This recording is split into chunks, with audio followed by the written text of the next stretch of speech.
of my countrymen, here in defiance of tyranny. You've come to fight as free men. And free men you are. What will you do without freedom? Will you fight? Against that? No! We will run! And we will live. Die. Fight and you may die. Run and you'll live. At least a while.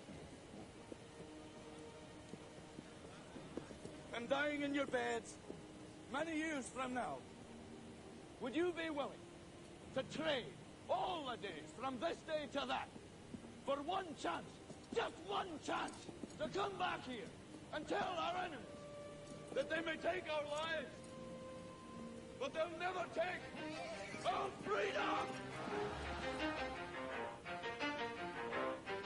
You ready? Let's go. Yeah. For those of you that want to know what we're all about, it's like this, yo. And welcome to Anti-Tyranny News Radio here on UCY.TV. Thank you for joining me this Friday evening.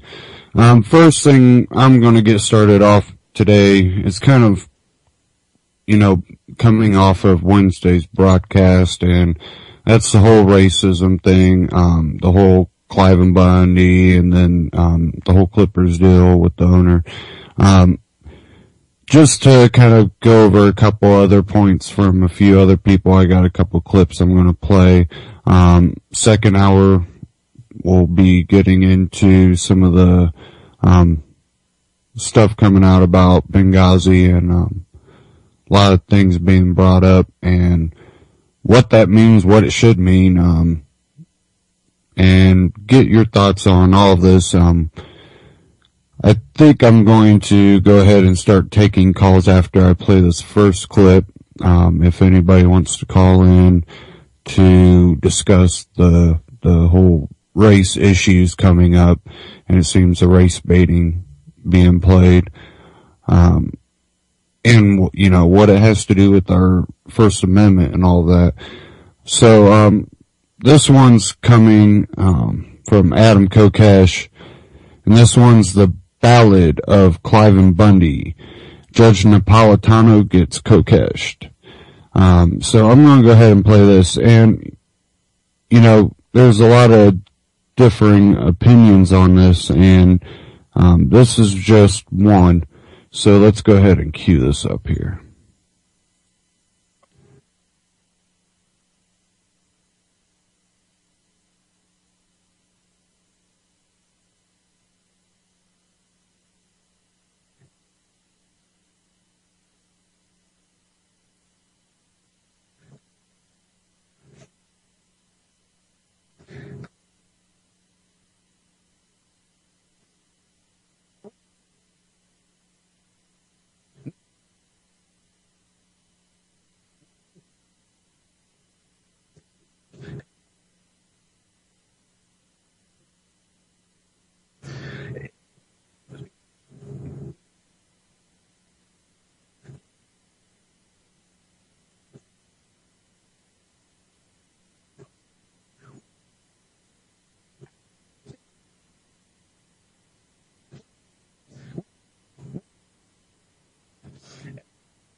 Okay, sorry, I'm having a audio problem, so we're going to try this again.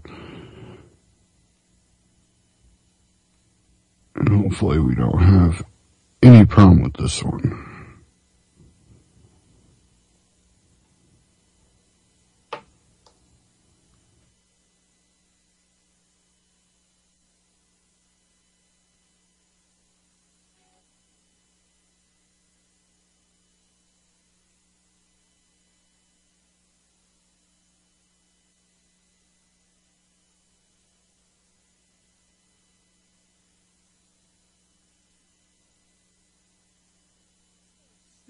Racism is in the headlines again. That's right. And Judge Napolitano of Fox News has been jumping into the fray along with everyone else on Donald.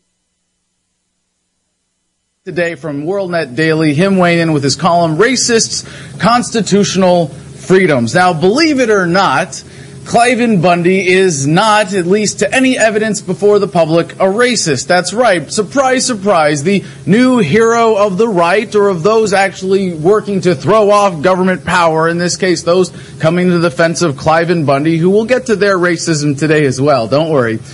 Instead of, defending that or looking at that honestly, Judge Napolitano falls for the oldest play in the book of dividing and conquering. In this case, can make it so that somebody who was actually standing up to government, very righteously defending his property rights, we'll just make him a racist. And of course, if you don't at least have the journalistic integrity to do your homework before opening your mouth, you might write something like this. Cliven Bundy should be happy for the public revelation of the private comments of fellow racist Donald Sterling. The latter has replaced the former as the person Americans most love to hate.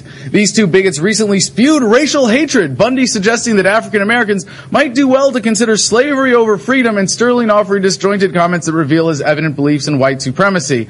Now, this is actually a direct distortion of what Mr. Bundy said in comparing how slaves in America lived versus how black people in America live today. And if you think it's racist to point that out, don't worry, we'll get to that as well. But he deliberately twists his words here to say that it was considering slavery over freedom. No, and Judge Napolitano, if you believe that what we are living under today is a form of partial slavery, certainly intellectually it would be a fair comparison to make between conditions under full ownership slavery and conditions under today, sheeple slavery. Is that the word you would use for it? A nation of sheep? Come on. So, you at least should have the integrity to listen to someone honestly before reporting on this. Even the quote taken out of context here is further twisted by you into a worse kind of statement in order to serve your petty pandering here to political correctness. Bundy is a Nevada rancher who became a hero to the right for standing up to the heavy hand of federal suppression of property rights in the West. He and his family had been grazing their cattle on land they believed was theirs or the state of Nevada's for more than 100 years when along came the federal BLM, which claimed the land and assessed Bundy for his use of it. A federal judge upheld the claims in the $1 million assessment, yet Bundy refused to pay. Instead of filing the judgment in a courthouse, as you and I would do if we had a judgment against Bundy, the Fed showed up with 200 camouflage-clad, machine-gun-bearing federal agents determined to steal Bundy's cattle. Now, you're clearly pointing out the outrage of this, but you're using the courts as some, justification. This is what civilized people do. Civilized people go to government for proof before, asserting their property rights. Are you kidding me? And you know what, just as an aside, Judge Napolitano, and I'm a fan, I love your work, but to hear you do something like this, frankly, is kind of embarrassing. Because, you call yourself a judge as a badge of honor. Do you really think that having worked as a judge for this government is something to be proud of? Did you never put anyone away for victimless crimes? Did you at least not accept stolen funds for your salary? This would be like me going around going, no, you can call me Sergeant Kokesh. I was in the Marines. Yeah, I was in Fallujah in 2004. You should call me Sergeant Kokesh. Oh, come on. It's something to be ashamed of. Sterling is a billionaire who owns the LA Clippers of the NBA and was a hero to the left for his public support of liberal causes. He has given generously to the LA chapter of the NAACP and to a Democratic politicians, plural. He is white, married, and apparently enjoys the company of a biracial girlfriend. Nobody seems to have a problem with that kind of dishonesty at whatever level it is. It's just the racism. Whatever. Recordings of his several wild, weird, disjointed rants directed to the girlfriend, uttered in the privacy of his own home, have been played publicly. In them, Sterling directs his girlfriend not to attend Clipper games in the company of her African-American friends. Now, This is not like in the privacy of his own home. This is over the phone. He is transmitting this signal, this racist language, and his girlfriend is recording it. There's nothing wrong morally with that whatsoever, unless there's some presumption of privacy. And maybe you would say in a relationship there is, but obviously this is someone who doesn't really care about a relationship with this guy anyways as much as she does about money. Oh, nobody cares about that either. He's a racist. Both of these men used hateful and hurtful words that were animated by truly condemnable attitudes about race. Now, to be fair, Cliven Bundy said, now let me tell you what I know about the Negro, or something else I know about the Negro. And yes, it seems like it would be offensive language, but if you understand the way he's using it, if you see it in context, he's not using it in any hateful or derogatory way whatsoever. This is what he has been taught is politically correct as a way to refer to black people, which some people find offensive, so I have to say African Americans. No, I mean, come on. Judge, do you really want to play this game or have a little integrity in how you analyze this man's speech? So, it's certainly not hateful. But I have to wonder then, your condemnation of him out of ignorance, there's got to be some, I don't know, falling for the hatred and divisionary tactics of the left? I mean, with friends like you, who needs enemies? Holy crap. So, no moral person could credibly suggest that slavery is preferable to freedom, and no moral person credibly could suggest that whites are superior to blacks in any respect.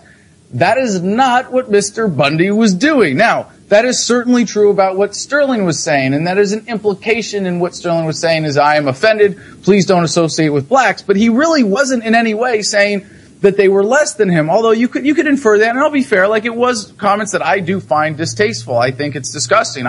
But I don't go to Clippers games because I'm not an idiot who believes in, arbitrary geographical association. Oh, I'm going to root for the home team because some rich white dude hired a bunch of black players to go play the same corporate structure from another town. No, I don't fall for that. So the whole idea, and seeing this whole conversation play out of the context of professional basketball, of all sports, you can't judge someone for their race. That'll get you ostracized from society and fined and possibly sued and who knows whatever sanctions else on you. But if you want to hate someone for wearing a different color uniform, that's totally cool and encouraged. And the government subsidizes the sporting system, the industry, because it plays into that nationalistic thinking, that arbitrary association. So no, I'm sorry. I have to point that out and think that's a little funny.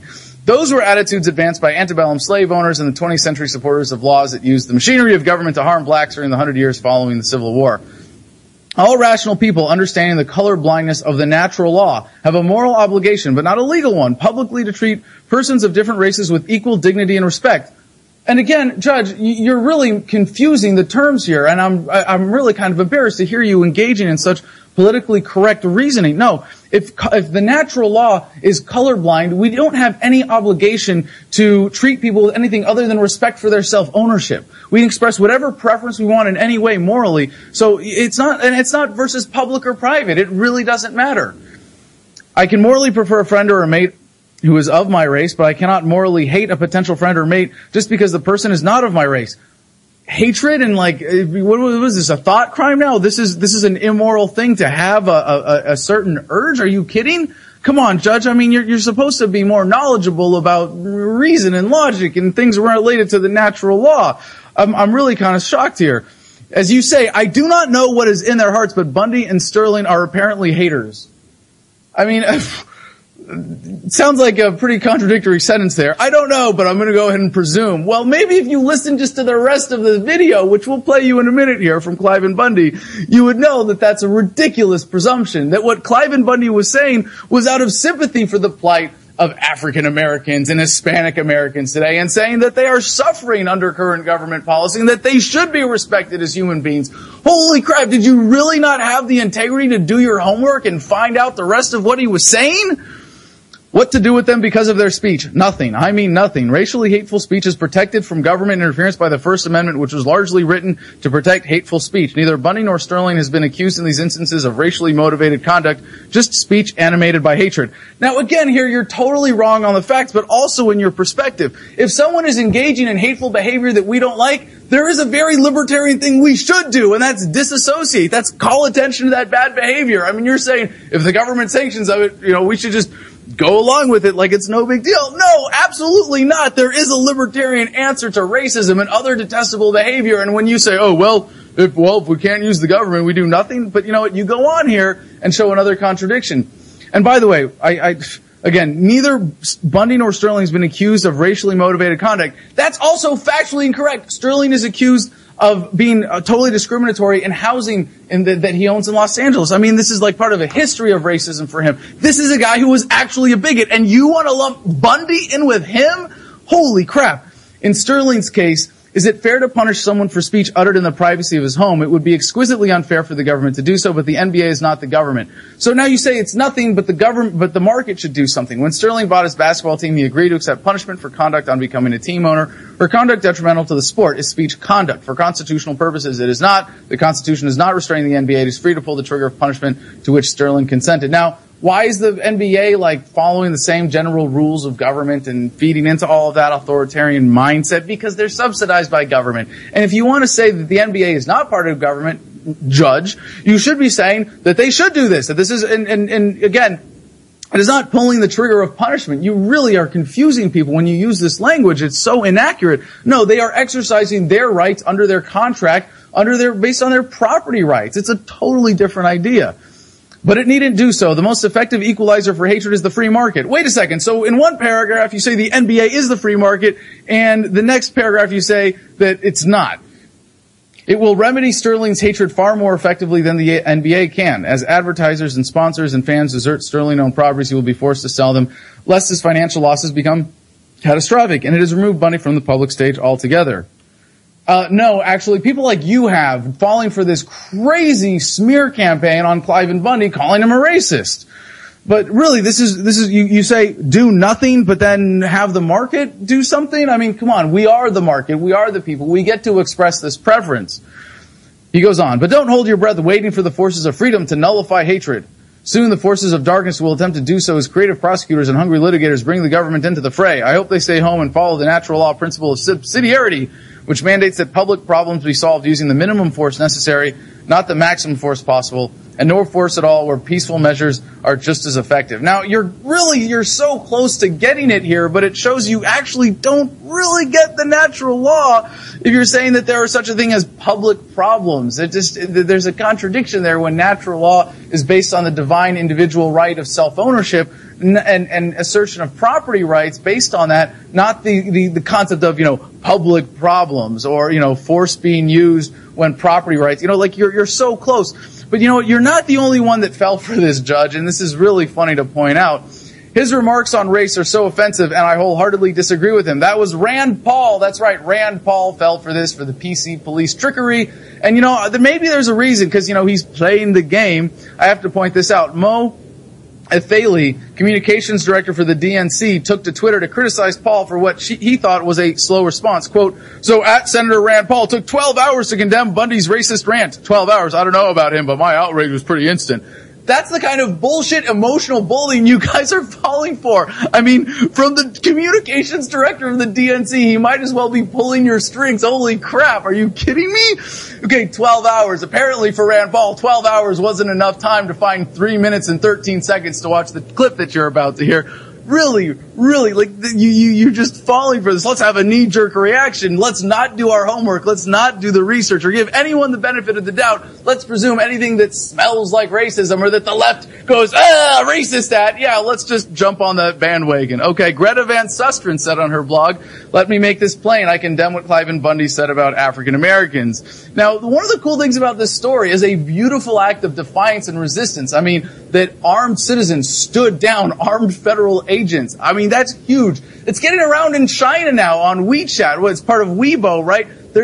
People are being inspired by this because they've had a lot of police deaths in China, just absurd stuff, and people are getting ready to fight back. And you have, by killing this story, by feeding into this bullshit, robbed people of this inspiration. But I will say, you've also robbed people of your perspective by pointing out the anti-racism of Bundy as racism and conflating that with Sterling and missing the implied racism in the actions of all the militia members and everybody that rushed to Cliven Bundy's defense as the place to take a stand. Because, now, this doesn't make someone racist. It might simply make them ignorant or biased or what have you. No hatred necessarily. But what does it say about you, oh militia members who rushed to the defense of Cliven Bundy when Native Americans have been getting screwed over and over again, repeatedly, for land rights for hundreds of years in America. Then it happens, one white dude has a few cattle stolen and you rush to his defense.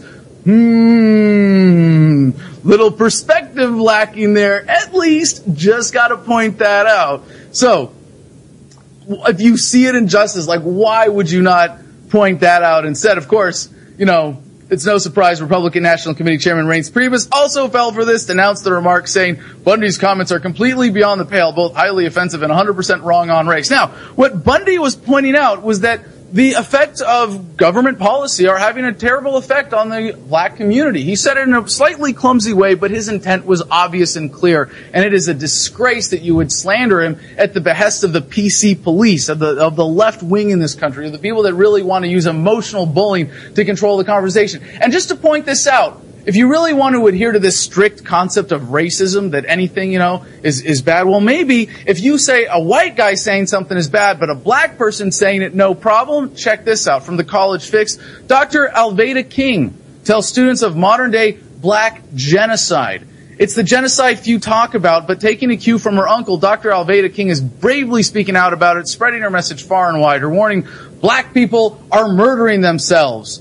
Oh, really? Now, if Cliven Bundy said, those Negroes, they're murdering themselves. Oh, that's a racist remark. But if Dr. Alveda King, granddaughter of Martin Luther King Jr., says, black people are murdering themselves, then it's okay. But no, you can't even have the integrity to look at the real issue that's behind this. The shocking statistics surrounding the rate of abortion among African Americans is one of the highlights of a speech King gave earlier this week at the University of Missouri, urging everyone to take action to protect life. King frequently reiterated some of those stark figures. More than 16 million African American children have been aborted since Roe v. Wade. But heaven forbid you're rancher Cliven Bundy. If you point that out, you're a racist.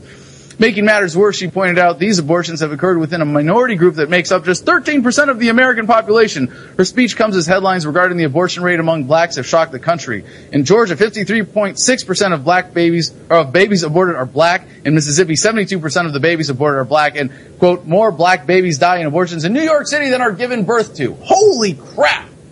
If you don't think that's a problem, you are a cold, heartless motherfucker. And if you engage in this kind of bullshit pandering back and forth racism and this kind of loss of perspective because you want to bow down to the PC police, you're part of the problem. You're feeding into this.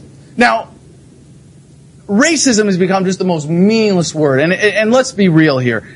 Everybody is racist. Unless you want to try to deny that there are differences based on race, and yes, there are spectrums and there are overlaps, and you can't classify or judge individuals, and racial hatred is certainly something else altogether. In fact, any kind of hatred, I would say, is just as condemnable. Perhaps racial hatred a little more dumb and arbitrary, but if there are actual differences between races, to say that we can't place a subjective value based on our personal preferences on those is absurd. And if you can't acknowledge that, you're going to end up with the kind of contradictions in your reasoning that Judge Napolitano has here about public behavior towards people of minorities.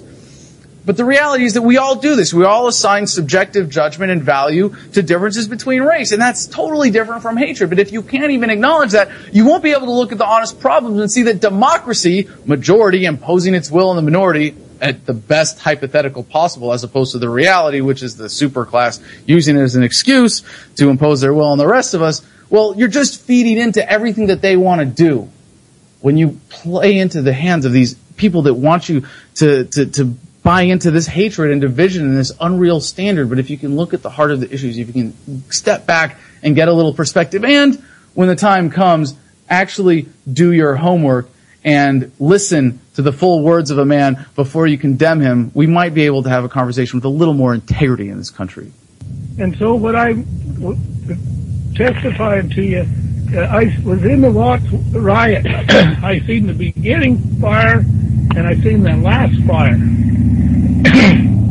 What I seen is civil disturbance. People are not happy. People are thinking they don't have their freedoms, they don't have these things, and they didn't have them. We've progressed quite a bit from that day until now, and we sure don't want to go back. We sure don't want these colored people to have to go back to that point. We sure don't want these Mexican people to go back to that point.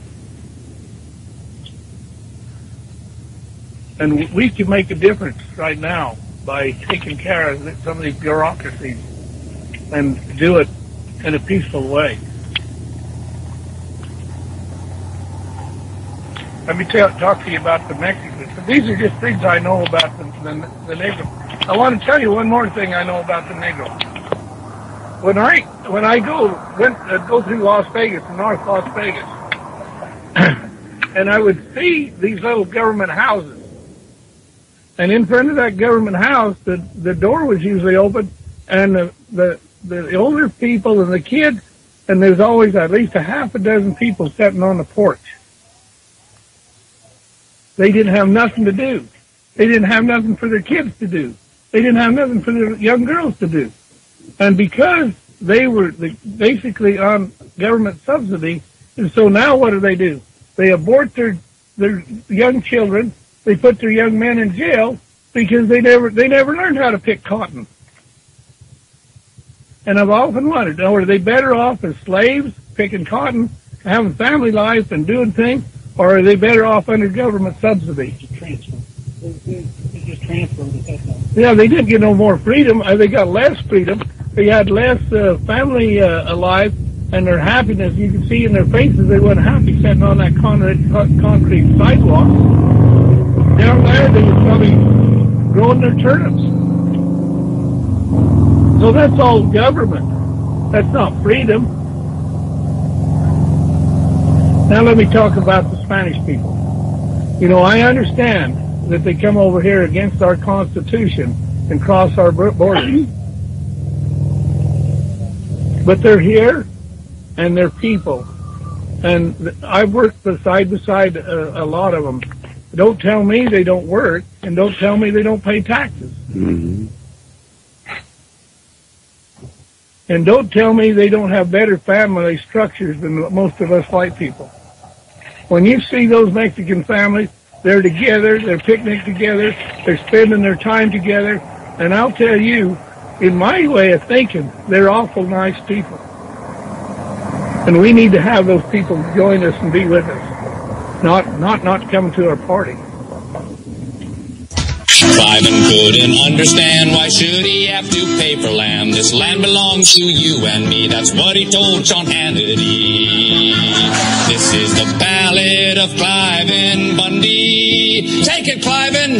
I want to tell you one more thing I know about the Negro. Okay, that's enough of the song. Let's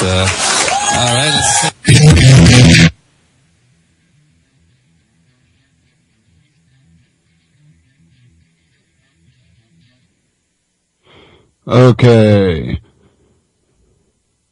Now it seems like my audio on my computer is going nuts now. So, you know, let me see if I can get some of this figured out here.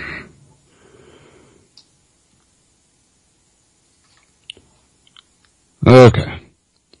Now that's one perspective on, you know, this whole race thing. And like I said last broadcast, what I think all this is being used to really start restricting your First Amendment. And then you see what's going on with the internet and what they're trying to, you know, get done with net neutrality type BS when it's not neutrality. It's about giving others opportunities over the regular person. We'll just put it that way. Somehow a corporation should have the ability to fast track their internet services and all that. While if you want to start something up out of your home, you know, you're going to be, pushed back. Back of the line. And, I think all of this is a whole bunch playing together, to go after this. And again, I in the second hour, I'll start getting into Benghazi. And I honestly think that the issues with Benghazi are very, very important. But I think also the timing of, let's go right back to Benghazi is kind of, convenient with, this it seems like right now is when they're pushing a lot of this, internet control, and it just seems a little, timing seems a little suspicious. But that doesn't mean that it's not an important issue, and I think this is an issue that could take down the current administration, but because I think both sides of the aisle are just as corrupt, I think that the whole internet thing, both sides want to be done quietly so they can, gain control.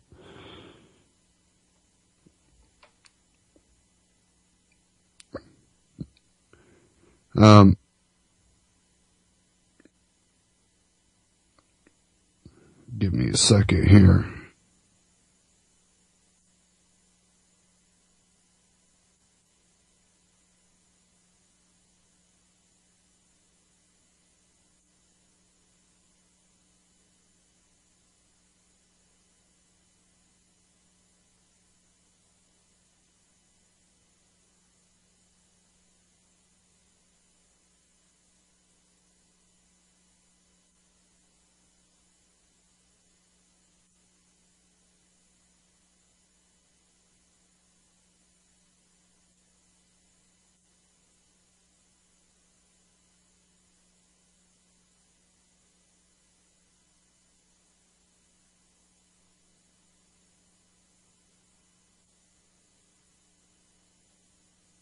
Now, a lot of you might know who T-Mott is, Derek Grayson, and I have one that he shared, and this is Millville Tea Party. T-Mott responds to AJC racist screed.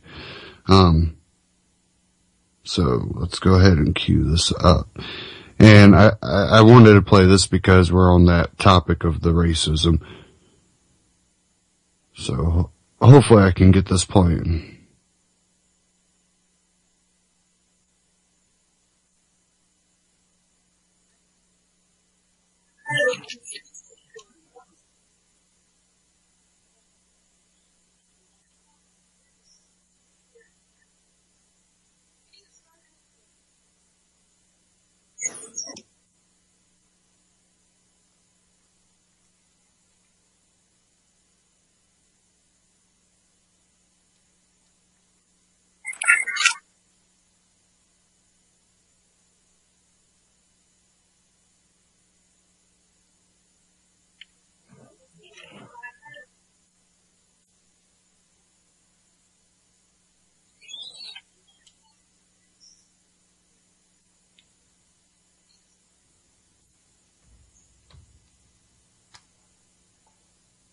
And of course,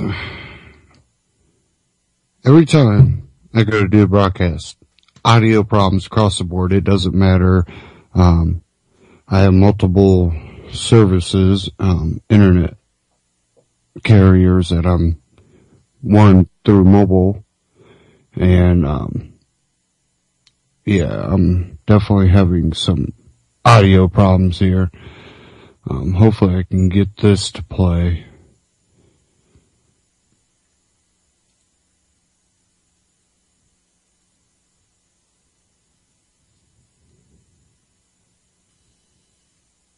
And I'm going to try to play it this way. See if this works. Probably not.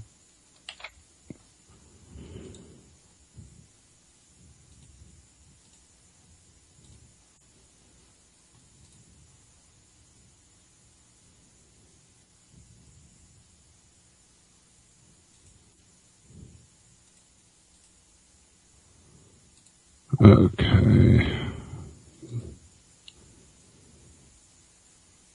Sorry about the audio issues. There's definitely something fishy that goes on. Hopefully, one day we can have all this resolved. Yeah. Right.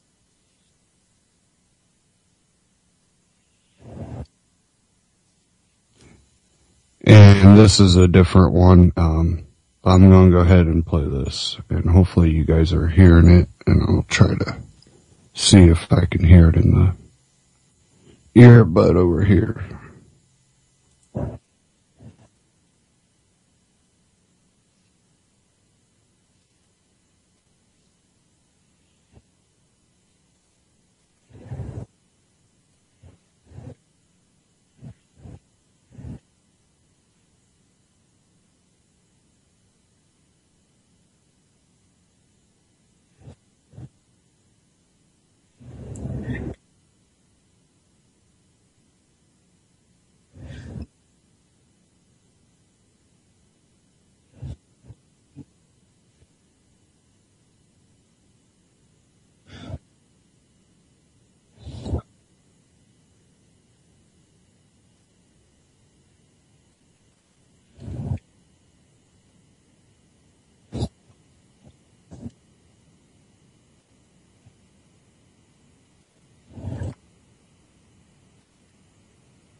Still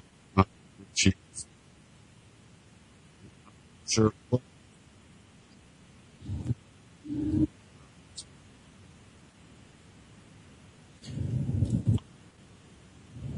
Okay.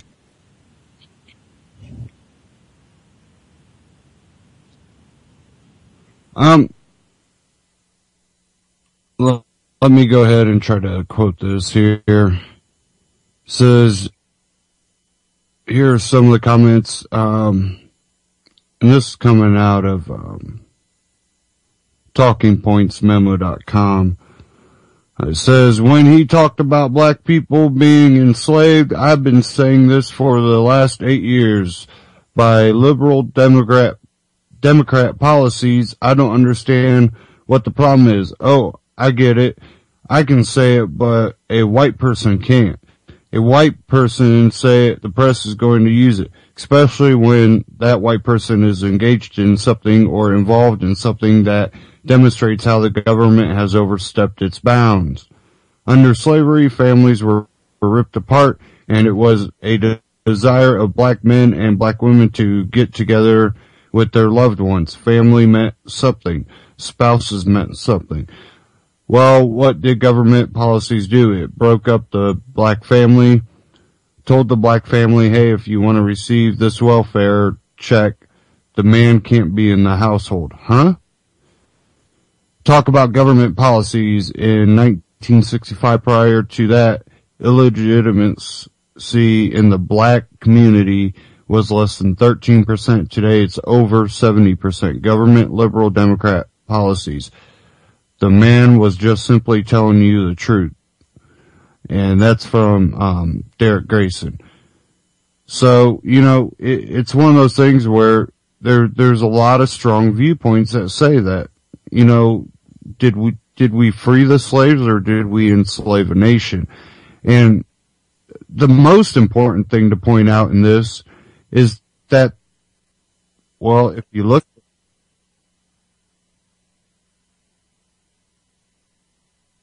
I don't know what was that, but okay. The one thing that needs to be pointed out is that this isn't something that's just in the black community. Cliven brought up, well, you look at Hispanic families and they're pretty tight bonded, and the structure of their families is pretty tight. And in America, it seems that all you see is, well, they want to separate you from your family. They want to break down the family, because if you have a strong family and strong convictions in that family, you always know that there's people there that no matter how many times you fight within, your family, you know that they're there for you. They don't like that. Strong families tend to breed stronger people because they feel that they they have that backing. And it's the same with strong communities. They like to break down your community. When you look at, see something, say something type attitudes, what you're seeing is, spy on your neighbor, don't trust your neighbor. And, me and a couple of buddies were talking about it, you don't see block parties anymore. You don't see neighbors getting together and grilling anymore. You don't see any type of really community, gatherings outside of maybe a church event or something like that. You don't just see neighbors coming together. And when you look at society in whole, you really don't see, that willingness to, interact with each other. It's kind of, I don't know, that person is suspect right off the bat. And, that's a bad way for society to go around, because that does nothing but empower government. Because, well, if you don't trust anybody, trust government to protect you from all these crazy people that you're walking around with. That's what they want you to feel and think.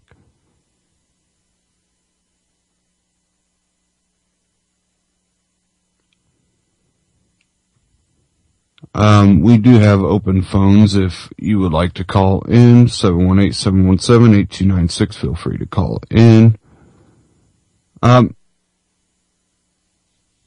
I see a lot of issues with so many things going on right now that I have to question whether people are really taking a realistic look at society right now, because we didn't just get to this point in society overnight. This was something that has been brainwashed into us, and there's a starting point. And we see a lot of people that go, we need to go back, and they always point back to the starting point of where things go wrong, because we haven't taken a clear look at history and going, does it really make sense to keep trying the same thing over and over and expecting a different result? We're truly not being revolutionary or evolutionary if we keep saying, well, we need a government for this, or we need a government for that.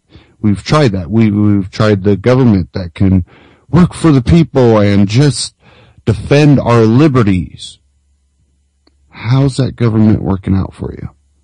Well, it's because we abandoned those principles. Why did we abandon those principles? Dude, it's just like almost our medical field anymore. It's not, let's find out what we can do to stop this from occurring. They're like, man, once it occurs, then we have this treatment that almost kills you and sometimes does kill you. And most of the time, I think people that supposedly die of cancer are actually dying of the treatment of cancer, my personal opinion. It seems we have that same mentality when it comes to creating this government. Well, it's because we abandoned the principles. Well, it's because you've created you've created the vehicle that can be used to become tyrannical.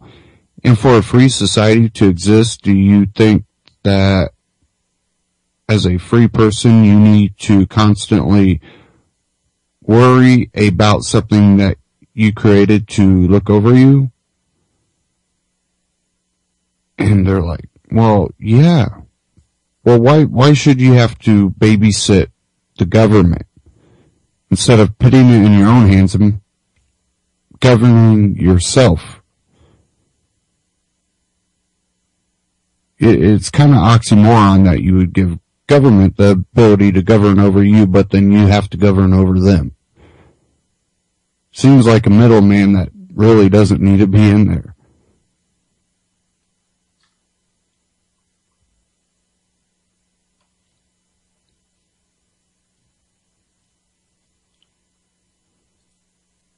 Okay.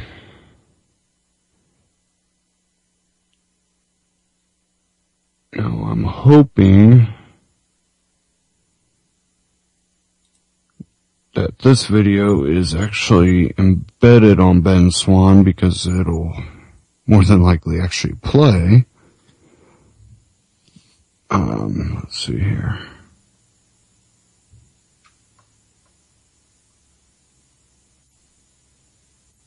Yes, it is. So this should actually play. So,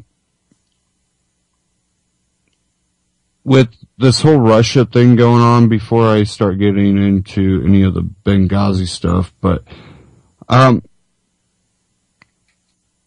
Swan was on RT, and this is why RT has a State Department so concerned. Well, one, because I think we're trying to start World War III with Russia, and therefore, well, of course, the Russian-ran American station might be under a little bit of fire. But these are interesting thoughts from Ben Swan, so I wanted to play this. And again, this should play fine, but I will have my earbud in.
Миллионам русских, которые остались на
Ukraine's legitimate government. I'm not sure what makes them legitimate. Diplomacy and affairs. Managing it over time, blocked officially that we are promoting anti-Christian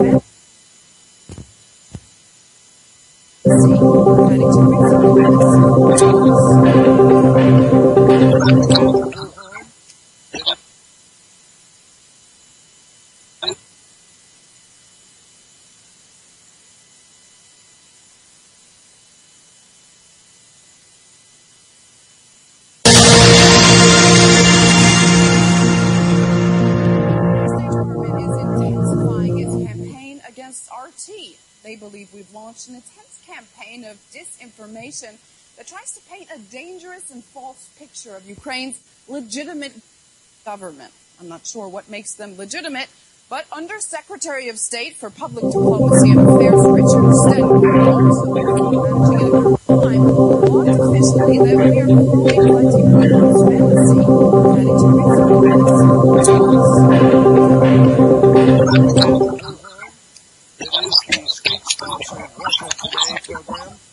RT is a distortion machine, not a news organization, says Stengel, and he gives examples. No links or videos, just words, but that should be enough, right? Remember the leaked phone call involving former Ukrainian Prime Minister Yulia Tymoshenko? Well, apparently we only made it clear that Tymoshenko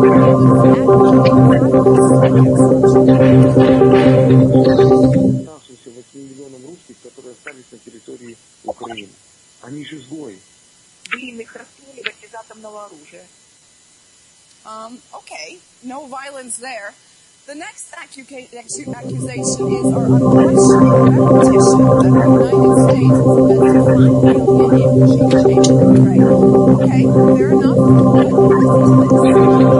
We've invested over $5 billion to assist Ukraine in these and other goals that will ensure a secure and prosperous and democratic Ukraine. That quality, I know, but you heard what Victoria Nuland said. That was her, by the way, just in case they try to claim that we doctored the footage. Here she is again, saying it on CNN, loud and clear. The United States has invested some $5 billion in Ukraine. Ludicrous as it may sound, there's plenty of governments and people across the globe who won't doubt for a second that the U.S. doesn't invest money just for the fun of it.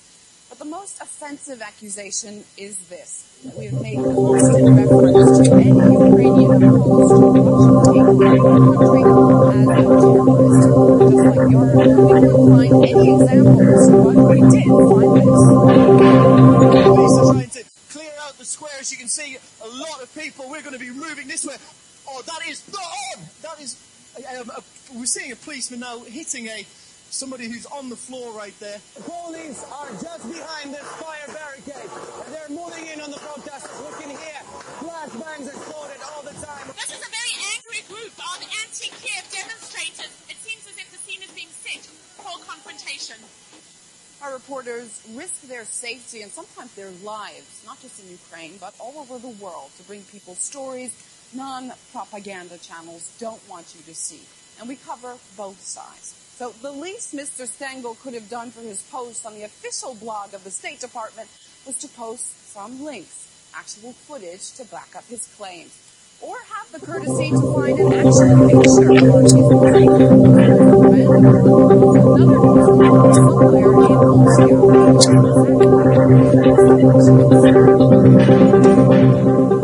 Joining us in the now is Ben Swan, an award-winning journalist and someone who I believe is very familiar with how the U.S. media works.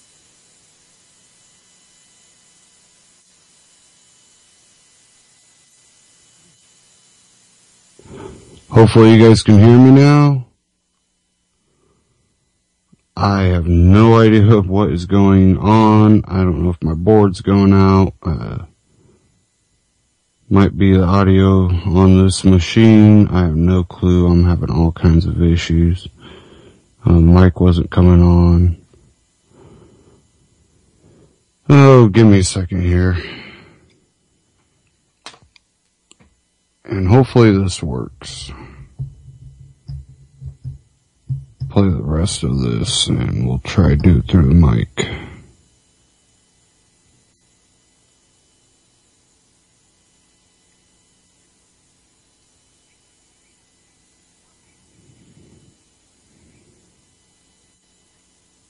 Departments calling out RT for just showing one side, or even more, saying that we distort facts. Well, I think you have to step back for a minute and recognize what's being said here. I mean, remember, Secretary of State Hillary Clinton, it was a very short time ago when she was Secretary of State, had said that RT and CCTV in China, the Press TV in Iran were having a lot of influence, and she was saying that the U.S. government needed to invest in creating a propaganda channel in order to put out the U.S. message. And what she said over and over around the world is that the message of those channels is getting through to people. And I think that's what you're really seeing, is a State Department that says, you know, in the United States, media is very controlled, and these other voices are now starting to break through thanks to the internet, thanks to the ability of people really globally to be able to access information. And I think you're seeing a real threat here to the power structure. It's interesting that you bring up control, because I want to talk about how corporate media works. In 1983, and I believe we have some great graphics to illustrate this, the media was owned by 50 companies. In 2011, and I assume it's the same now, 6 companies control that 90% of media outlets. So it's these 6 companies controlling what Americans hear, see, and watch. Can you tell us more about how this works? Yeah, I'm familiar with the graphics that you're using. I can't actually see them right now. If the graphic has not been updated, online. You know, it might. Absolutely. It might show, for instance, I would say it might show, for instance, you know, that NBC owns a lot of these Let's bring these those different graphics channels. back Now, up so of our course, audience it's can see Comcast. Yeah, you go ahead. Continue commenting. Okay.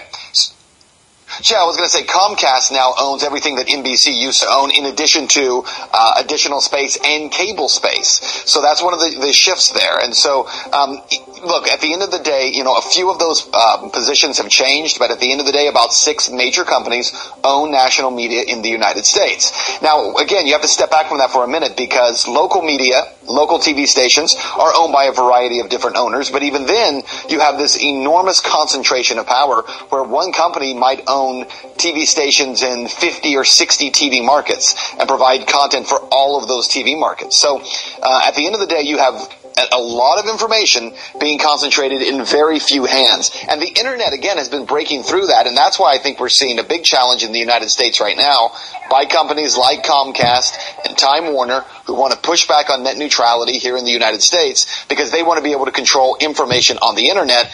And our government right now, our FCC, is working very hard to make that happen. I want to pick up on you mentioned Time Warner, which of course that's Time, that's CNN. Again, Richard Stengel talking about RT. He was managing editor of Time for 7 years. He's now under Secretary of State. How does that work? Right. Well, that should tell you right there. That gives you an idea of what the propaganda is all about. For someone who, I guess, fully understands it, to be a journalist and then go work as a undersecretary of state, you are really kind of straddling both of these worlds. But look, one of the things that is fairly unknown in the United States is how much lobbying influence media companies have in this country. The top 3 major companies donating to President Obama's campaign in the last election were media companies. Some of the largest lobbying firms in the United States represent multiple media companies. And so we see a huge amount of influence going into those administrations. We see a lot of influence in our Congress. We see a lot of influence with the president. And then, as you're pointing out, influence from media who are now a part of the Secretary of State program. So, look, at the end of the day, what we have to look at is RT speaking to people in a way that media in the United States is not? And without question, the answer is yes. We have a left-right paradigm in this country where media pretends to be at odds with each other over the left wing and the right wing.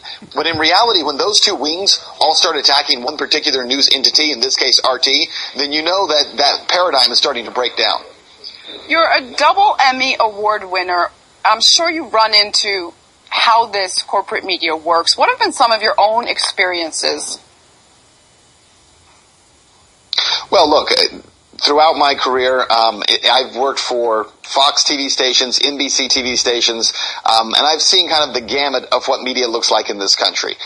There is a lot of influence that comes from the top. A lot of kind of peer influence down in the lower levels and in newsrooms. But again, what we see is a crony system that is really developing in this country where the guys who run media companies, the executives who run those companies, the men and women who really have the influence over what Americans see and Americans hear and Americans read, those executives are becoming so entwined in a crony system with politicians that it really has become a form of propaganda where on the local levels, on the newsroom level, journalists don't have a say, and they're not allowed to talk about certain issues in this country. We're not allowed to show certain pictures. I had a conversation with just someone today. I asked them this question. I said, when was the last time in the United States we saw a picture on national or local television of the aftermath of a U.S. drone strike? And they couldn't tell me. And the reason for that is because we don't show those pictures here. American media refuses to show those images. American newspapers won't publish them. And so the internet, again, has become this source that's starting to break through all that. But the other thing that's important to remember is that the cable news audience in America, the national news audience, is shrinking. Old media is dying in this country. New media is rising. And that's the reality of what we're seeing. Well, we will continue to show people across the globe those pictures. Journalist Ben Swan, thanks so much for being in the now, and you keep doing what you do.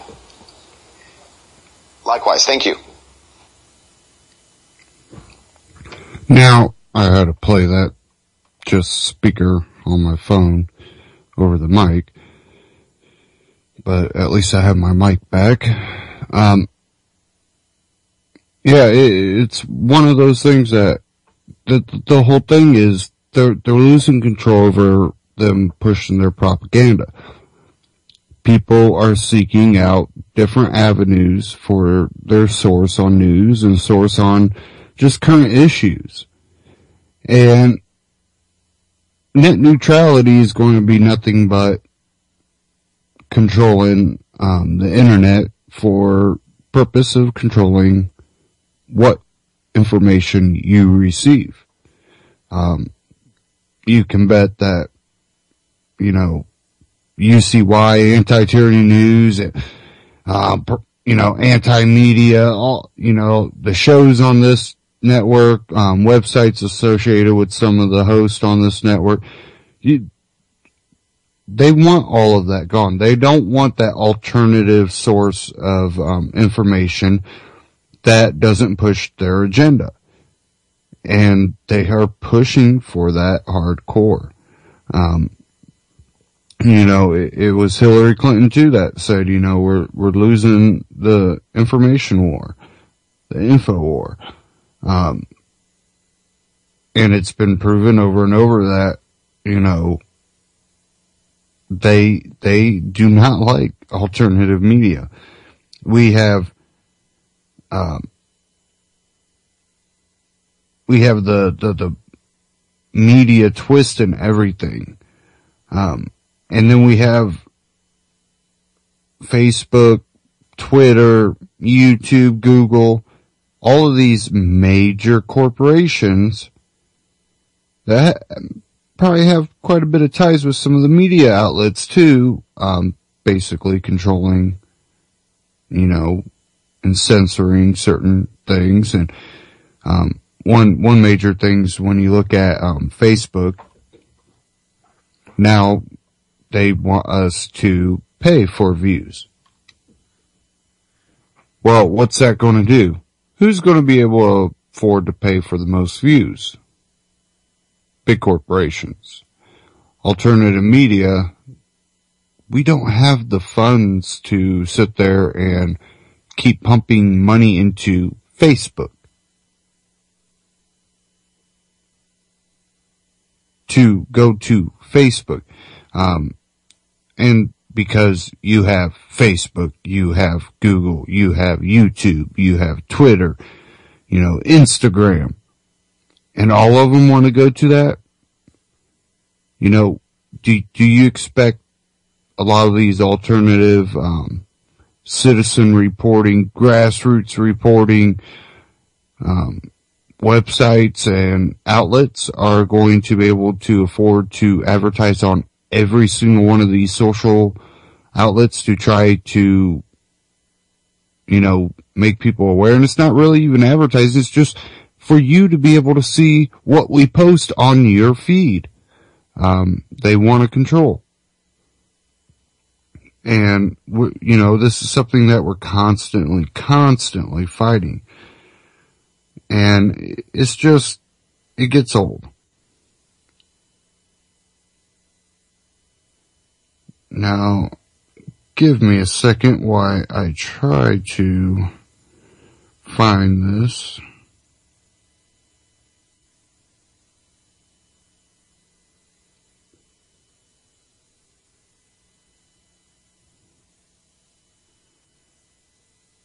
And it looks like it's going to be difficult for me.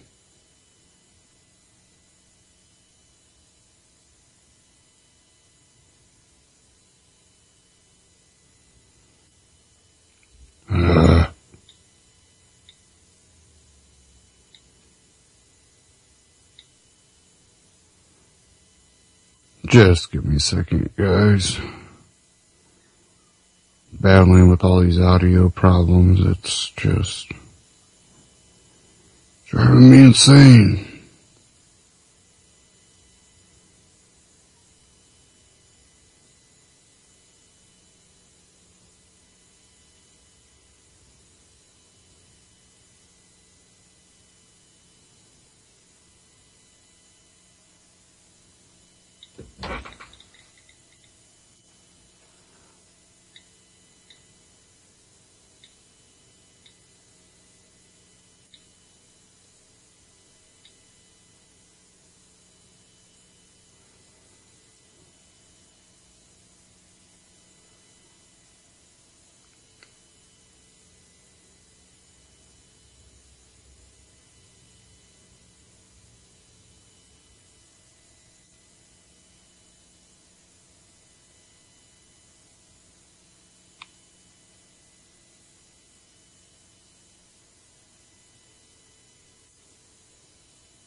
And, I know this is everybody's favorite source of, information, but I'm sure you can fight through it. And this is about Benghazi, something I'm going to get into this hour, so, I'm going to go ahead and play this.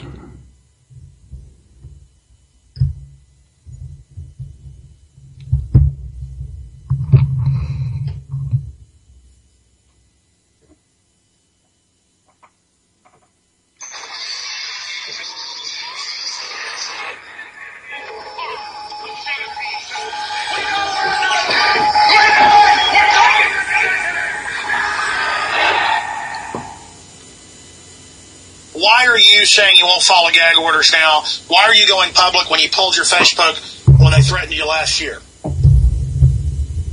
Well, I don't feel I should be threatened. I mean, if they sort of left me alone, perhaps I wouldn't even went into this.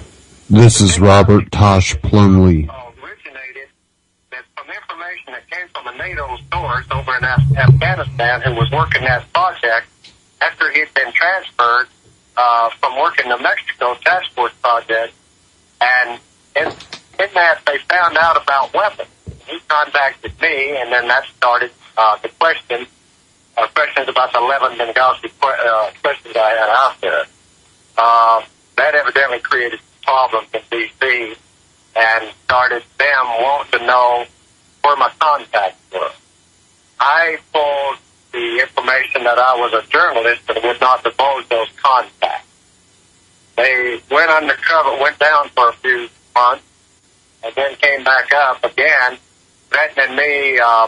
This came out after your program, and two sources, one military and one civilian source, contacted me a few days ago and told me that I better watch what I was doing because the DOJ was in process of going to issue a subpoena on me. The reason that I decided to make contact was I know what happened when you're subpoenaed to go back and testify to a committee. The nature of what I'm dealing with and what I've dealt with in the past, it would be immediately classified top secret committee sensitive, and that is where the gag comes in, because at that point, if I continue to relay those questions and ask for answers, then I would be in violation of the national security statute and subject to 5, I think it was 20 years they told me, in a federal prison. I went and talked to an attorney about this, and then he told me to be extremely careful.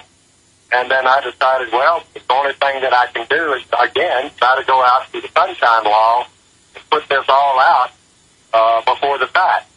And so that's the reason for me in the last few days going on all these programs and talking about this. What do I expect to happen? I expect that the political powers that be will try to turn this political and try to say that I am trying to undermine Mrs. Clinton's election campaign, which is not the truth. So, and I've already been told that that's what that particular group, I'll call it that way, are saying, is that Plumlee has been paid by others to go out and undermine the Clinton bid for the president. I know she hasn't said she's going to go. I have no beef with the Clintons. This is not about politics. This is about arms shipments going from our direct commercial sales program, international gun running on a large scale. The Benghazi death, the 4 guys, brought this to the surface. They tried to bury it. Ever since I was on your program last time, they tried to bury this. The only reason I devised those 11 questions, they're yes or no questions. They're very simple questions. They can ask those questions and get an answer from our elected officials.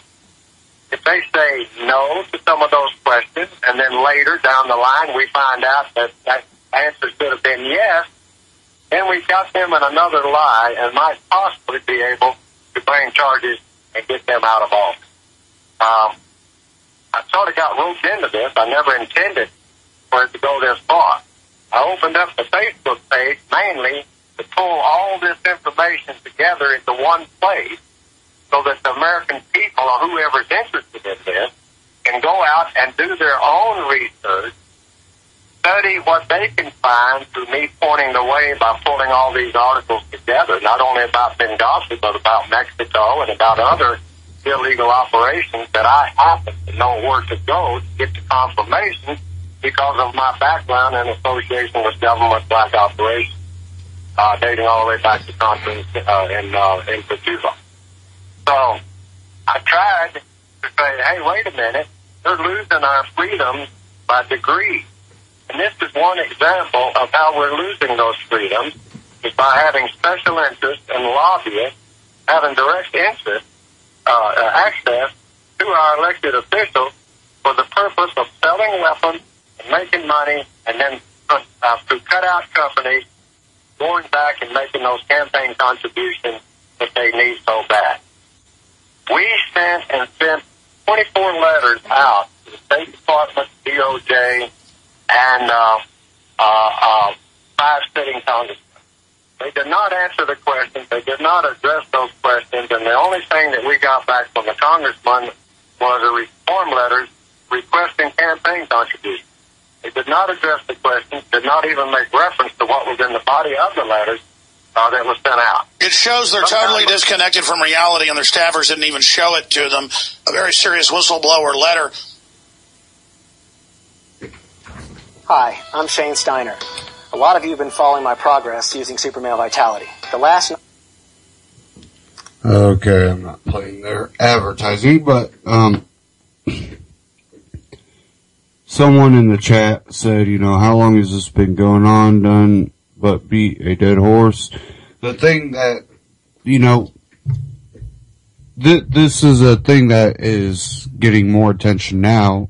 You see a lot of the left, you either have people on the left going, let's pretend that it's not a big deal, or you have them kind of trying to separate themselves from the administration and Harry Reid and Nancy Pelosi, because, well, Harry Reid and Nancy Pelosi and the current administration are all one. You see a lot of the facts actually coming out. Just because we understand what's going on doesn't mean the facts are completely out there.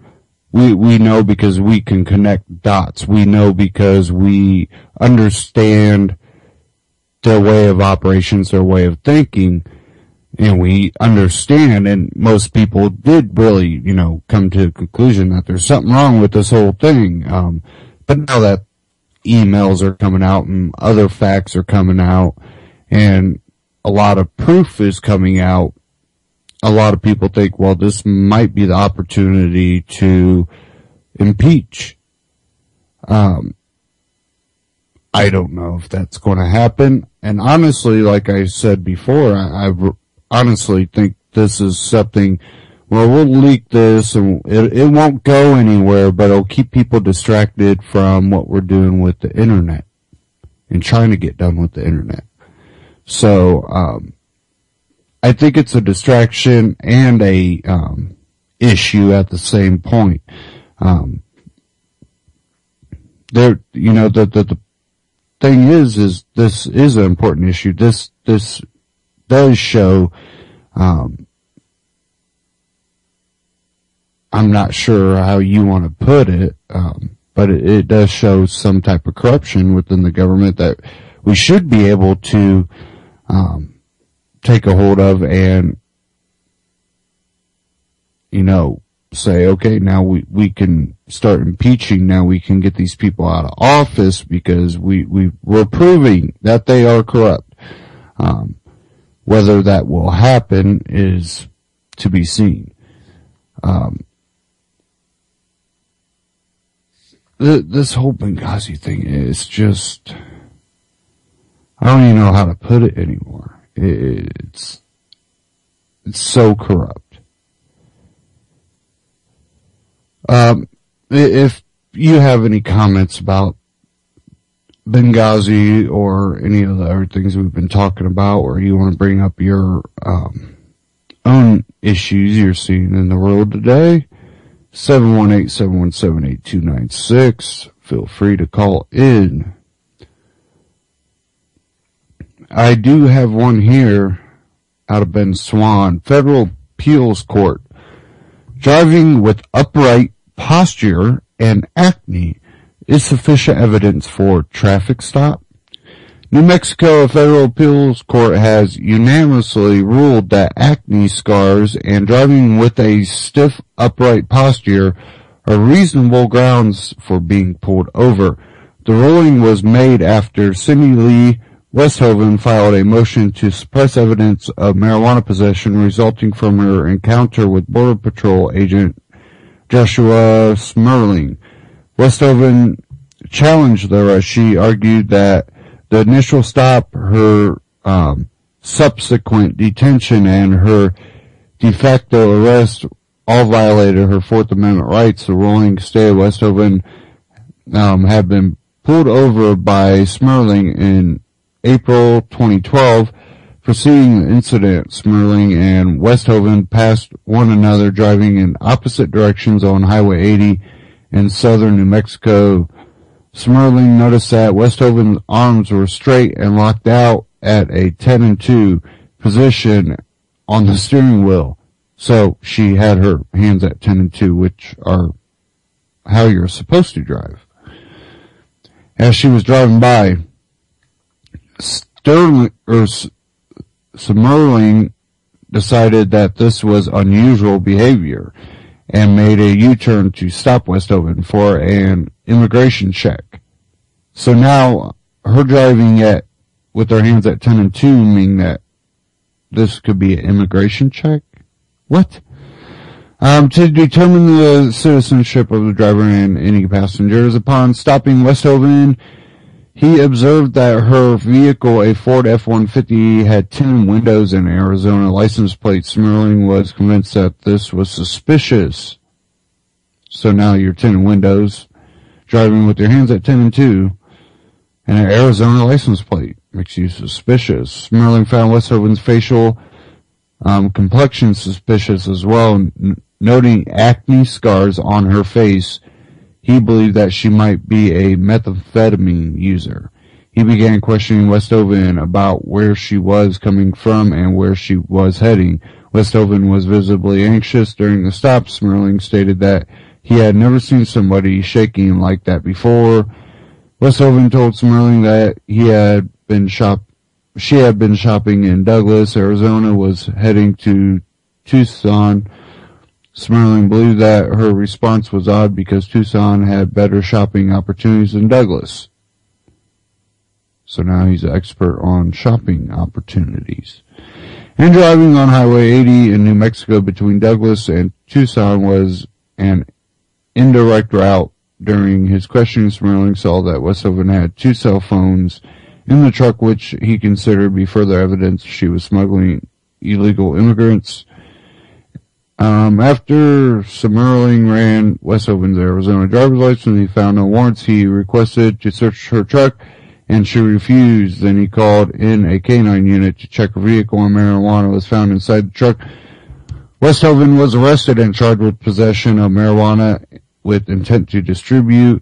Westhoven argued that driving with stiff posture was no justification for being pulled over. Having facial acne, 2 cell phones, and tinted windows were not in violation of any law. Judge Scott Mattson, Jr. of the United States Court of Appeals for the 10th Circuit stated that none of these characteristics are suspicious on their own, but when taken together along with driving a vehicle with out-of-state plates in a mountainous smuggling corridor 45 miles away from the border, we conclude Agent Smerling had reasonable suspicion Mrs. Westhoven was involved in smuggling activity. The 3 judges of the 10th Circuit U.S. Court of Appeals upheld the search and threw out Westhoven's motion to suppress the evidence of marijuana.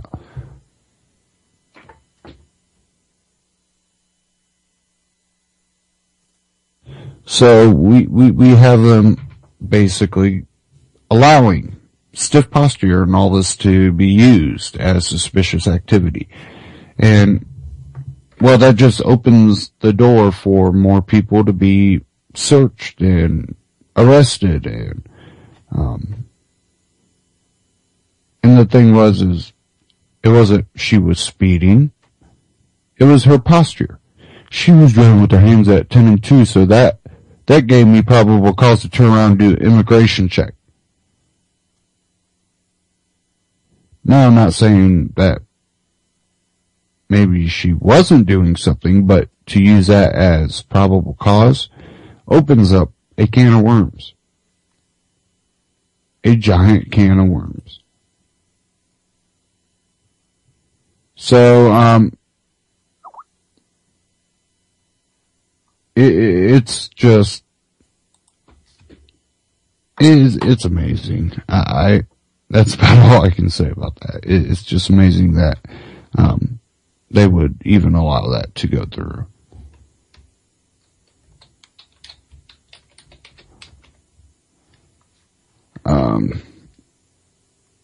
Okay.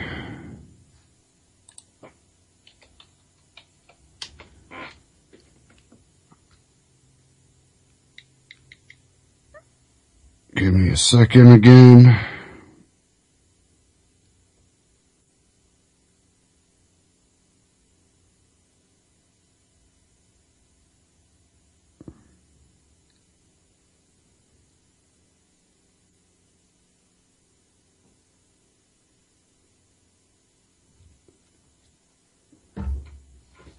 Sorry, this is taking so long.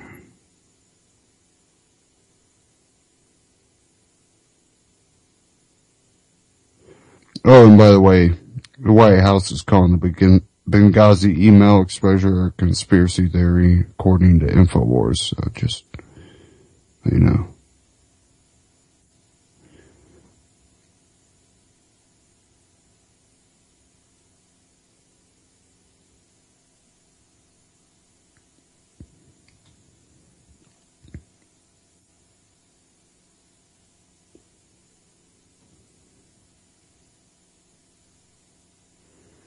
And here's some more news updates out of Next News Network, and I'll play these while I try to get something to load here.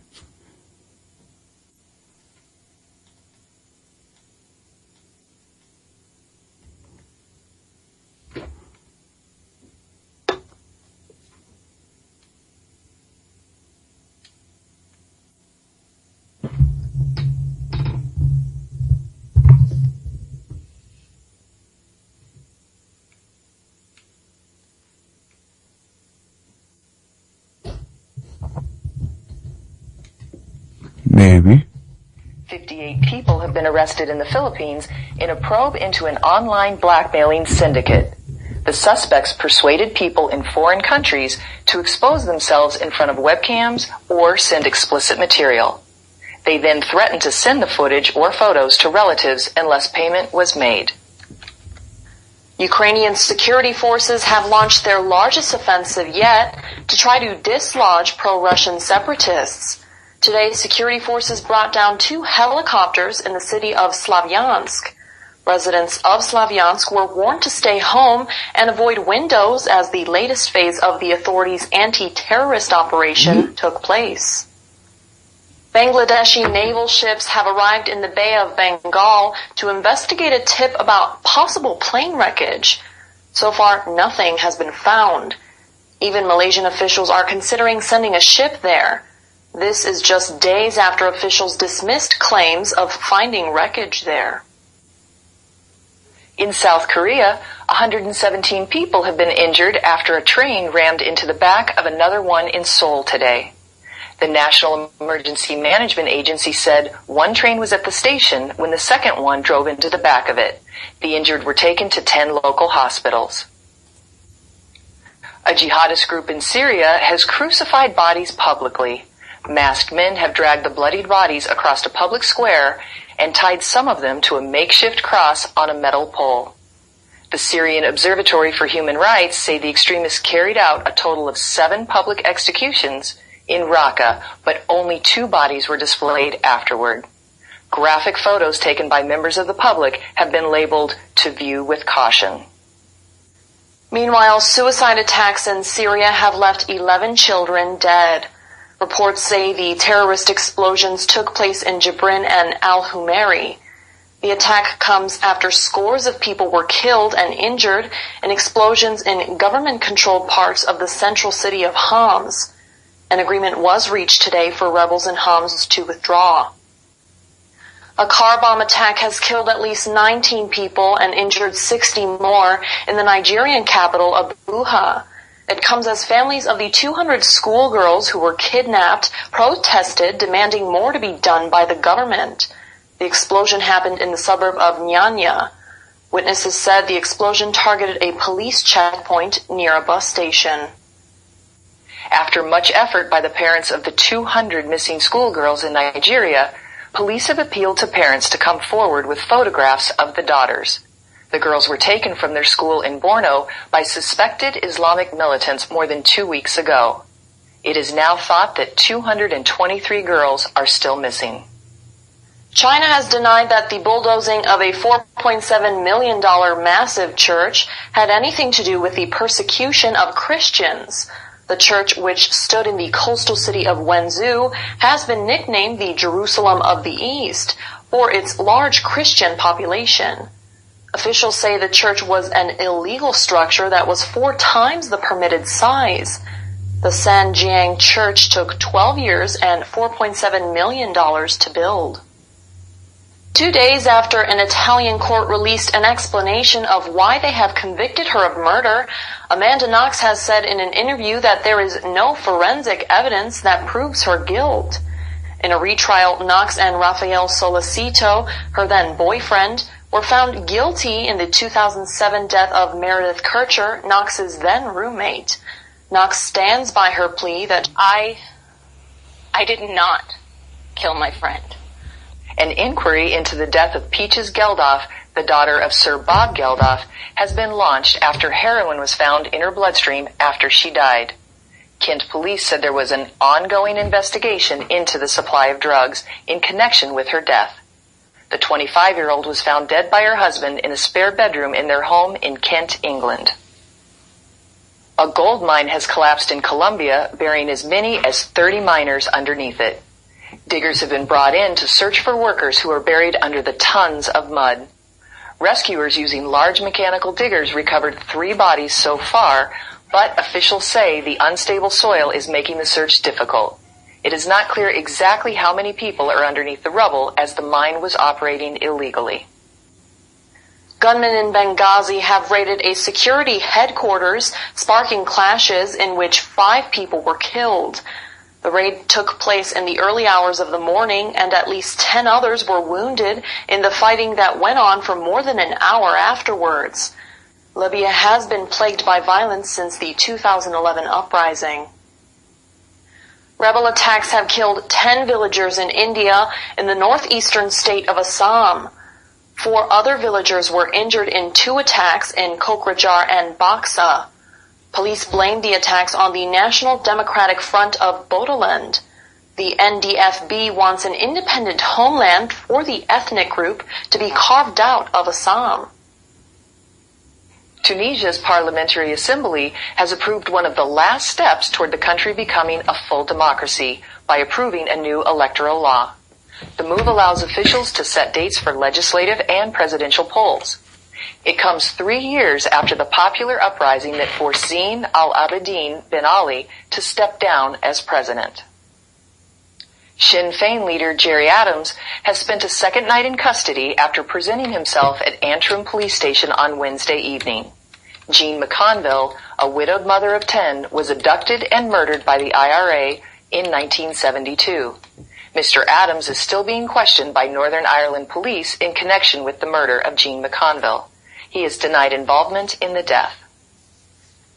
A plan by a 17-year-old boy to kill his own family and then set off bombs at his school has been exposed. The unnamed boy is behind bars after someone reported suspicious goings-on at a storage facility in Minnesota. When the police arrived to investigate, they found bomb-making materials, ball bearing, and a pressure cooker. The boy is now behind bars. The father of a German exchange student shot dead in Montana after he trespassed in a man's garage said the U.S. cannot continue to, quote, play cowboy with firearms. Marcus Karma was charged with deliberate murder in the Sunday killing of 17-year-old Diren Dede from Hamburg, Germany. But he says Montana's self-defense law allowed him to shoot the boy. The case continues. 55 colleges are under investigation today after complaints over the handling of sexual assault complaints. The list of probes by the feds includes colleges and universities in 27 states and in the District of Columbia. The Department of Education also released new guidelines when addressing sexual violence or other forms of violence. NBA team owners have agreed to force the sale of the...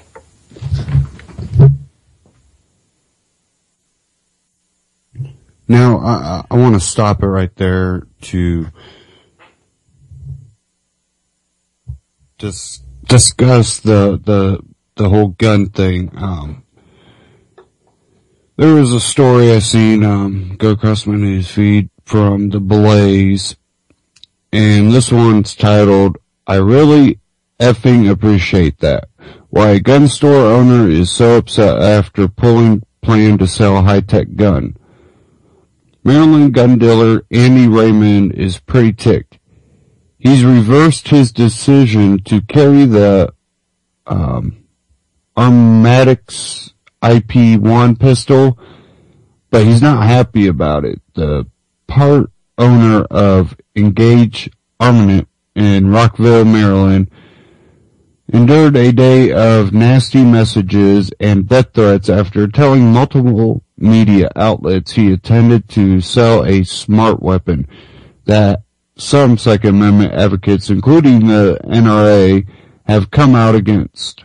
In response to the violent outcry from gun advocates or activists, Raymond decided to film a 12-minute video rant full of colorful language, drinking, smoking, and no kidding gun waving. I really effing appreciate that. That's effing classy. That's a great thing for gun rights when you threaten to shoot someone," he yelled.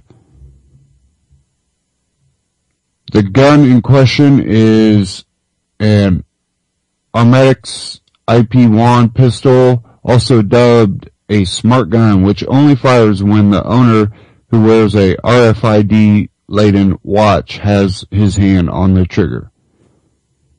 A New Jersey law, however, is what's causing the real ruckus. A piece of legislation dubbed the Child-Proof Handgun Law that has essentially sat dormant for nearly 12 years may kick into effect. So remember, 12 years that this has been sitting there. This wasn't something that, because of the gun violence, we want this. No, they've been wanting this. They're using any type of excuse they can to try to pass it. But it says here,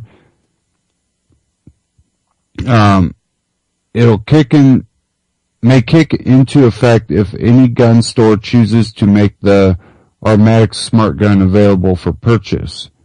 The law requires the state's gun dealers to exclusively sell smart guns within 3 years after the first one hits the market, according to NorthJersey.com. New Jersey smart gun law is as dumb as it gets, Scott L. Botch, the executive director of the Association of New Jersey Rifle and Pistol Clubs, said. It forces you to use an unapproved technology to defend your life, and then exempts the state from liability when the gun goes click instead of bang. If it is such a great idea, then law enforcement shouldn't be exempt, and the free market should be allowed to determine its viability.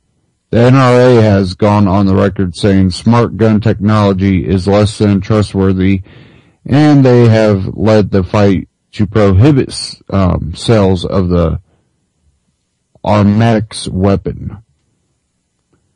I mean, that's so freaking hypocritical, Raymond told The Blaze. It's the opposite of everything we pro-gun, pro-Second Amendment are saying. You're not supposed to say a gun should be prohibited. Then you are being no different than the anti-gun people who say an AR-15 should be prohibited. Which I can agree with Raymond on this. I really can. When you're going, well, that should be outlawed. That smart gun should be outlawed. No, it shouldn't be outlawed. But there also shouldn't be any law saying, well, if it hits the shelves, then within 3 years, everybody has to carry that gun exclusively.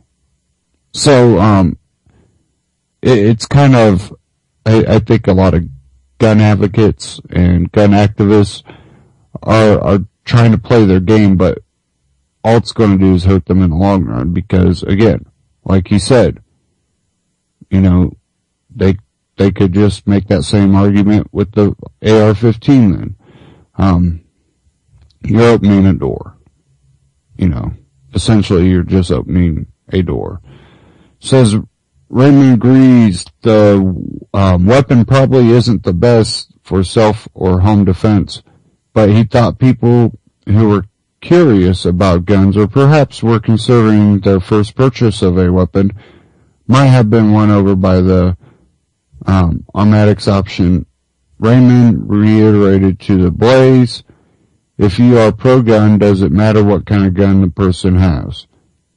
Previously, the Oak Tree Club in Southern California was the only place in the country interested buyers could purchase the Armatics gun. However, after run-ins with gun rights activists, the club has also caved to pressure and pulled the weapon from its shelves. Raymond told The Blaze he took down the 12-minute rant video, which was deleted as this article went to press because he said a few things he shouldn't have said. I would never be a traitor. I would never want to see the law triggered in New Jersey, Raymond said. We believe in choice and that this might have helped people on the fence become gun owners. You know, like we have a lot of customers in here want to get their girlfriends into guns. They'll bring them in and get them a pink gun, or they'll buy them a 22. You cater to your girlfriend, and I thought that's what we could do with the Armatics. He said, to me, this was a liberal form of that, Raymond insisted. Raymond told The Blaze he got a call minutes earlier that the New Jersey law may get a second look. Apparently the lady that had something to do with the original passing, it is going to do something about it. He said that would be the best possible outcome to get the law changed. I don't think I would ever trust one of these smart guns. I think that opens up a door that they could basically just shut off your gun's abilities whenever they felt like it too. Because again, it's being done by RFID chip, and they've been playing with those little chips for a long time. Just technology that you and me can get our hands on when it comes to that. Yeah. I don't think they would have a problem being able to shut your ability for that.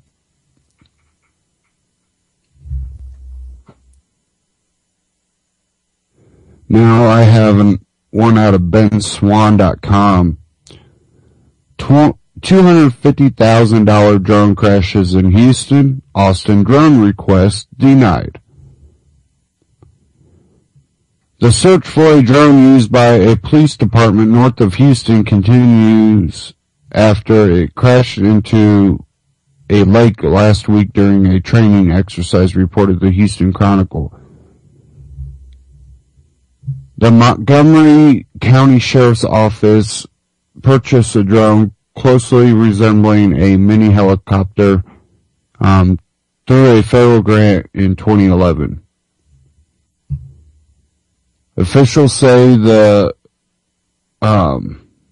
Montgomery County Sheriff's Office uses a drone for emergency management, missing persons recovery, and Operation Overwatch. Spokesman Brady Fitzgerald described Operation Overwatch as an activity where the drone can monitor events from above, including SWAT team activities. The device is equipped with a camera and an infrared scanning device.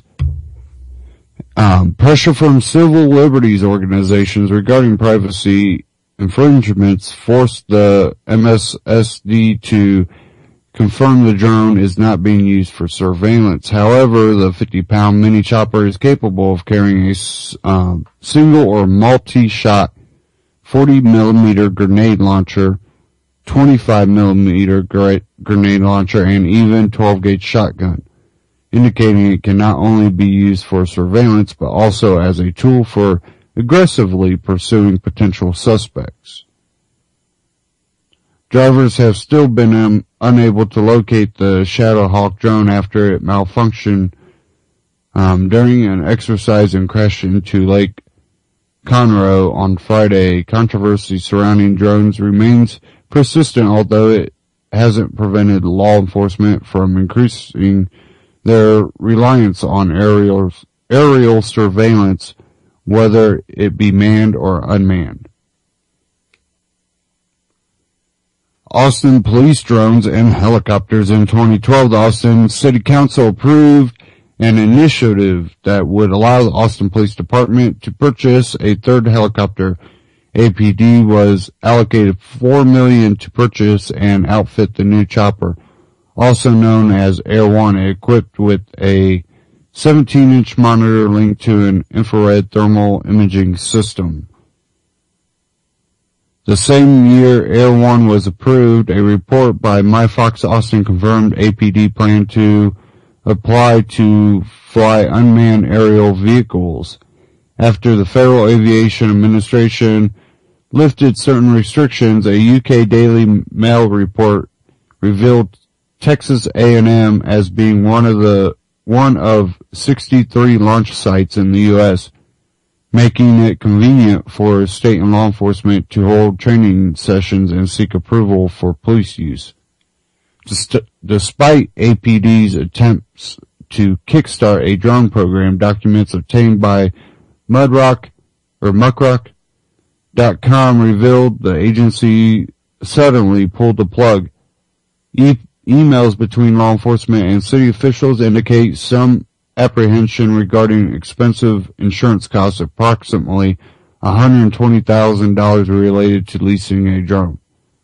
Although there was a great deal of interest among law enforcement officials, the proposal was eventually killed after city legal failed to review it in time, even though APD had found ways within the department to fund the project.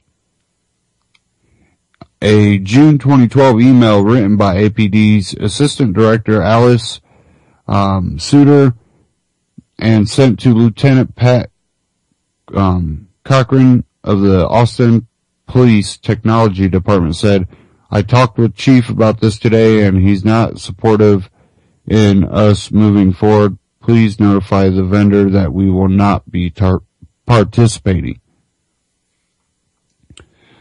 Lieutenant Cochran replied, "Was it just the funding? I was just wondering so when I tell the vendors they don't try to negotiate." Sutter responded, "It wasn't just the funding. Chief had other concerns which related to the concept. The latest development is sure to be seen as a victory for those concerned about drones violating privacy and civil liberties, but as UAV technology continues to advance, becoming more widespread, it seems unlikely interest from neither private or public sectors will diminish." And, that's one thing that is real important to point out. It's not going away. The potential for them using drones, it's just not going away. What they're going to do is, push it off to the side and later on get a drone that's more advanced than the ones that they got out right now. And all I can say to people is, the only thing we can do is come up with our own technology, our own drones to counteract anything that anybody puts out there. Because if you think that you're going to stop technology, you're fooling yourself. Now you can abandon technology, but like drones, not too many places you can hide.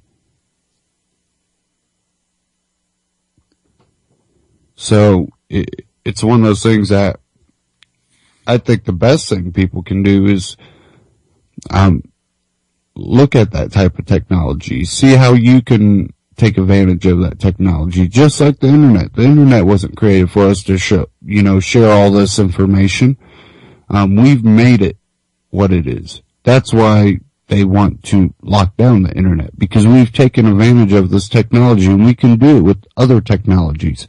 We can do it continually because we have to. We have to keep changing our tactics to spread information, give people different options to look at, different ideologies, different outlooks on issues around the world. And, technology is going to be something that we have to use. And what technology we have now might not be available to us the way it is. Just look at Facebook. Facebook, at one time, is something that establishment people feared. That was one of the tools back in 07, 06 that pushed Ron Paul to where he was. They were looking at this money bomb and social networks exploding with spreading the message, and they didn't know what to do. And then, you slowly seen they started censoring Ron Paul pages, Ron Paul posts, YouTube with videos, but the outpour of people pushing that overwhelmed the system. They couldn't get rid of every Ron Paul page. They couldn't get rid of every video out there. And even though they tried and they did shut down, I know a lot of people's accounts were, suspended or shut down, or they had issues with it. We overwhelmed the system. We didn't allow them to censor it because it was just too much. But we still have it going on. Whether it be, Facebook, YouTube, Google, which owns YouTube, Twitter, we still see the censoring, and there's constantly new technology coming out there to prevent that. And, if you look where technology has gone in the past 10 years, it's hard to think about where we will be after another 10 years, after another 20 years, where technology is going to go. Now, when it comes to this drone thing, there's some new technology, but a lot of this stuff is actually kind of old technology. There's been hobby helicopters out there flying for a long time. A lot of these are just those type with lots of more options. And, they could put grenade launchers and all this technology on these things. That's not exactly new technology. It's just adapting old technology to more old technology to make new uses of it.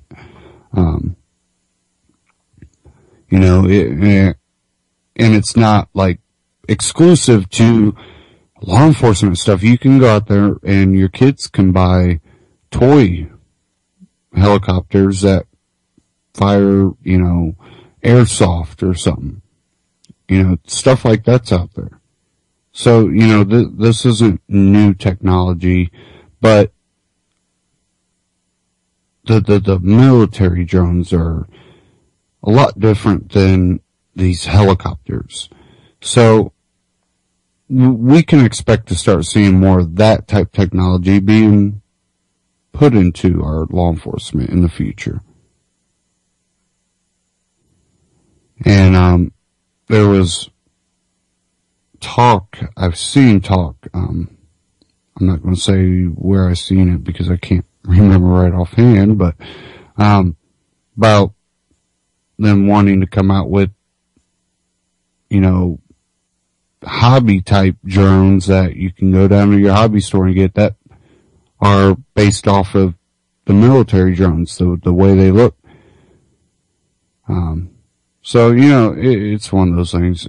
It will come to your local law enforcement, and we'll see a lot of people coming up with technology to try to counteract a lot of that. Or take old technology and reuse it for purposes, jamming technologies and stuff like that to try to prevent. I just don't know where technology is really going to take us in the future. We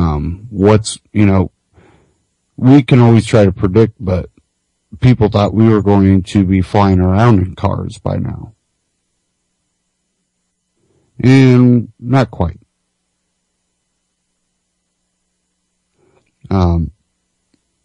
And I think a lot of it has to do with regulations.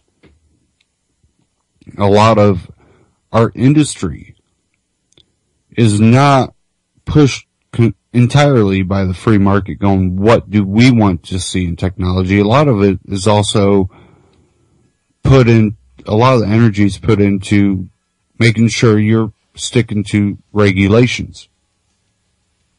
And hopefully we can always beat the system in the technology game, because in the end it's only just more people working for the government. So hopefully those people go, hey, let's start working for the better.